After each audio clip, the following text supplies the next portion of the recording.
Hello नानी बाबुहरू, आज म फेरि तिमीहरूलाई कोर्डिनेट ज्योमेट्रीकै पेयर अफ स्ट्रेट लाइनको लङ क्वेसन नम्बर 14 लिएर आएको छु। अब यो बनाउनुभन्दा अगाडि म तिमीहरूलाई के भन्न चाहन्छु कि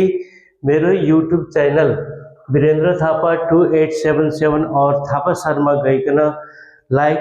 सब्सक्राइब सेयर गरिदिनु। धेरैभन्दा धेरै साथीहरूलाई चाहिँ मेरो युट्युब च्यानललाई सब्सक्राइब गर्नलाई भनिदिनु। ल अब यो मैले क्वेसन नम्बर 14 मा के लिएर आएको छु कि पहिले क्वेसनलाई राम्ररी पढ्ने। यो धेरै इम्पोर्टेन्ट क्वेसन हो, यो एक्जाममा बढी सोध्ने गर्छ हैन। यो सी मै आएको क्वेसन हो। ल यसलाई कसरी बनाउने भन्ने कुरा पहिले हेर। Find the equation of a pair of straight lines represented by the given equation 2x² minus 5xy minus 3y square plus 3x plus 19y minus 20 equals to 0। अब यसलाई कसरी बनाउने भन्ने कुरा हेर्दै जाऊ, आरामले हेर्नु, बुझ्नु, पढ्नु। नबुझे भने एकचोटि फेरि रि गरेर मैले बनाएको क्वेसनलाई हेरेर पढ्नु। ल अब यसलाई बनाउन गइरहेको solution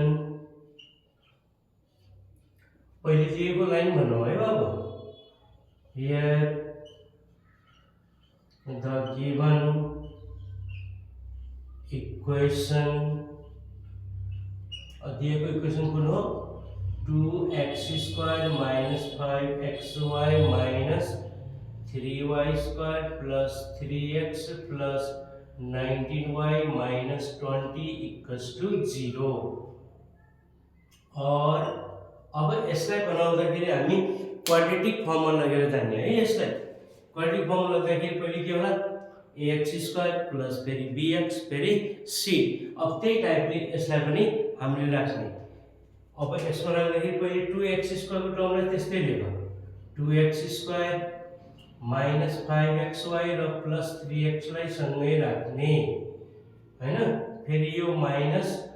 3y² plus 19y minus 20 equals to 0 लाई एक ठाउँमा राख्ने। अब यसबाट x कमन ल्याऊ, 2x² माइनस सहित कमन लिने है बाबु।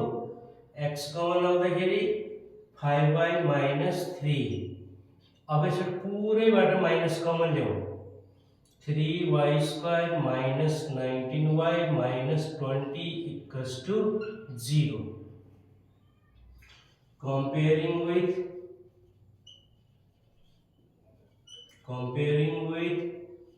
ax² plus bx plus c equals to 0। अब a भनेको चाहिँ कति भयो हाम्रो? 2, b भनेको minus 5y minus 3 अनि c भनेको चाहिँ यो पुरै 3y² minus 19y minus 20 भनेर यो c भनेको पुरै। अब हामी के गर्छौं? By quadratic formula. फेरि बनाउला by quadratic formula. Quadratic formula यो उसमा आएको हैन, हेर्नु। Quadratic formula x equals to minus b plus minus under root b square minus 4ac whole upon 2a। अब यसमा भ्यालु राखौं। अब यसमा भ्यालु राख्दाखेरि और x equals to minus b भनेको यो 4 value minus 5y minus 3 plus minus under root b square भनेको minus 5y minus 3 whole square minus 4ac 4 into a भनेको चाहिँ 2, c भनेको minus minus 3y square minus 19y minus 20 whole upon 2a 2 into a भनेको चाहिँ कति हाम्रो 2 2 to the 4 4 ले x लाई मल्टिप्लाई गर यो 4x माइनस यो minus plus 5y minus 3 plus minus under root फेरि माइनस को square plus a minus b whole square a square minus 2ab माइनस यू minus plus plus b square minus minus के भयो plus a minus b whole square a square minus 2ab plus b square यो हो यो minus plus 4 to the 8 8 into 3 8 3 the 24 y square plus minus minus अब फेरि calculator अब 19 8 जा 19 into 8 152 y 8 20 जा माइनस 160 है यो माइनस तो प्लस भएन नि भयो कि भएन त्यसकारणले यो प्लसले सबैलाई भित्र मल्टिप्लाई गर्दा माइनसको प्लस को माइनस हुँदै जाने हो कि हैन एकछिन यहाँ यो प्लस 20 यो प्लस 20 यो प्लस 20 यो पनि प्लस 60 यहाँ मिस्टेक भएर चाहिँ हो माइनस कमन लिँदाखेरि माइनस कमन ले यो प्लस को माइनस को प्लस हुनुपर्ने ठीक छ फेरि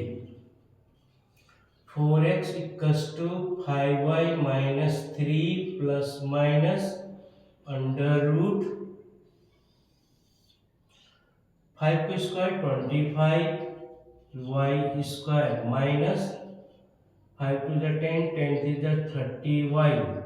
plus 9 plus 24y square minus 152y plus 160 4x equals to 5y minus 3 plus minus under root 24 plus 25 add गर्दाखेरि y स्क्वायर हो जाए 49 y square minus 30 minus 52 जोड्दाखेरि 182y plus 160 plus 9 169 4x equals to 5y minus 3 plus minus under root 49 भनेको 7y को square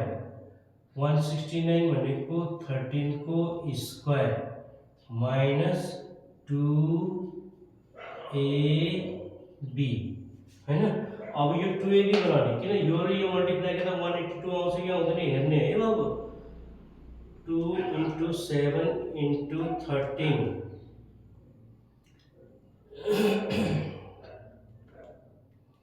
182 यो सही छ भन्ने कुरा थाहा भयो भने फेरि 4x equals to 5y minus 3 plus minus अब यो a minus b whole square 7y minus 13 को whole square a square minus 2ab plus b square भनेको a minus b whole square फेरि 4x equals to 5y minus 3 plus minus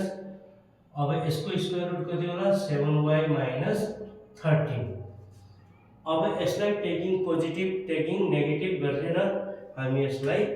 solve गर्ने छौं ल एकछिन यसलाई मेटाउँ है त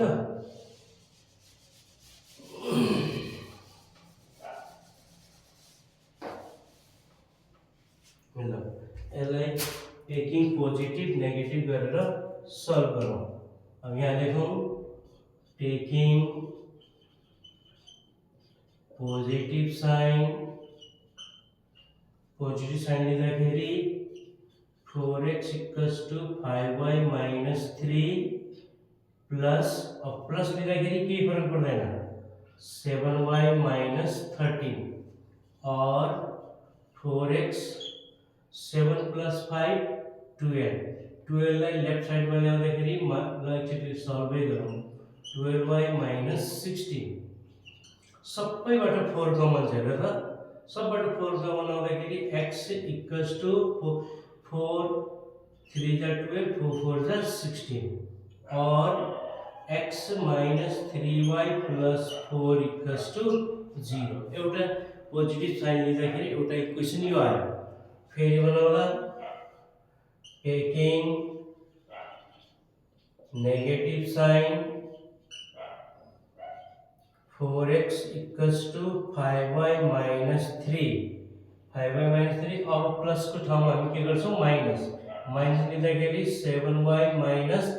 13 भनेर ब्रेकेट लगाउने है माइनस अगाडि लिँदाखेरि नत्र मिस्टेक भइहाल्छ फेरि यो 7y हुन्छ त्यो प्लस माइनस 13 नै रहन्छ ल और 4x equals to 5y minus 3 minus ले मल्टीप्लाई करूँ minus 7y minus minus plus 13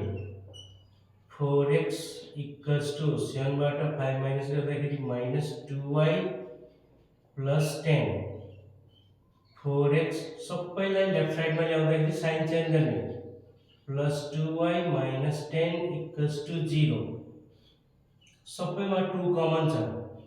2x plus y minus 5 equals to 0 ल पोजिटिभ साइन गर्दाखेरि एउटा भ्यालु आयो नेगेटिभ साइन गर्दाखेरि एउटा इक्वेसन आयो यही नै हाम्रो के हो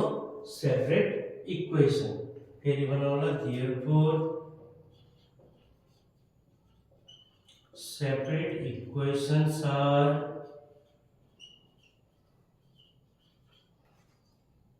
x minus 3y plus 4 equals to 0 and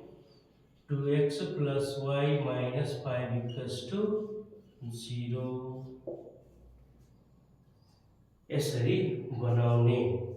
हेर मानिसहरु अलि यो लङ क्वेशन हो लङ क्वेशनमा अलिकति अलि लेन्थी नै बनिहाल्छ क्वेशनहरु पनि हैन अब यो क्वेशनलाई कसरी बनाउने भन्ने कुरा मैले बताइसके पहिले चाहिँ इक्वेसन लेखौं इक्वेसन लेखेपछि x र x स्क्वायर x र कांस्टेंट टर्मलाई छुट्याउने a b c भनेर छुट्याउने फेरि क्वाड्रेटिक फर्मुला युज गर्ने क्वाड्रेटिक फर्मुला युज गरेर यसमा अलिकति क्याल्कुलेसन बढी छ अलि क्याल्कुलेसनमा ध्यान दिने हैन ब्राकेट मल्टिप्लाई गर्ने कहाँ ब्रेकेट लगाउने कहाँनिर मल्टिप्लाई माइनसले मल्टिप्लाई गर्ने कहाँ कसरी गर्ने भन्ने कुरा अलि सोच विचारले नै बनाउनु नत्र भने क्वेशनहरु हाम्रो रङ भइहाल्छ ल यो क्वेशनलाई राम्रो गरी पढ्ने नानीहरु